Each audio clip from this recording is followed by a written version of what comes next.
এই যে হলো আমাদের বাবা বিলাই, সে হলো সবসময় এক্সাইটেড থাকে খেলার জন্য। আমরা দেখেই আগে সে লুকায় পড়ছে, চলো আমাকে ধাবড় দাও, আমি খেলবো, দৌড়াবো।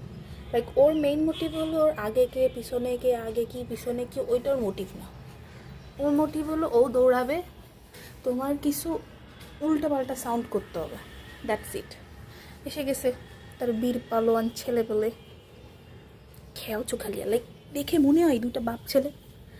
কোন দিক থেকে মনে হয় এটা বাপ এটা ছেলে? কোনো দিক থেকে মনে হয় একটা সাদা একটা কালা, লাইক সিরিয়াসলি দেখ পানি ফেলায় দিছে, মানে কি বলবো, এত ক্লামজি। আর এই পানি পরিষ্কার করতে করতে আমার দিন চলে যায়। আমার আম্মু তো লিটারে আমার ঝাড়ে, একেবারে শুকতে আসতেছে, লাইক শুকতে আসতেছে ভাই।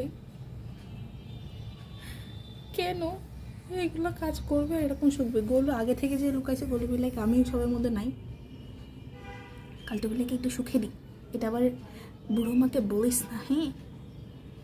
কালবেলায় আমার নানিকেও এটা বলবি না, আর আমার ছেলে ফেলা করছে। ওর ছেলের থেকে দেখতে ছোট ভাই, ওর 7 মাসের ছেলের থেকে দেখতে বাপ ছোট, বাট স্টিল ও আমার বাচ্চা, আমার সাদা বাচ্চা, আমার কিউট বাচ্চা।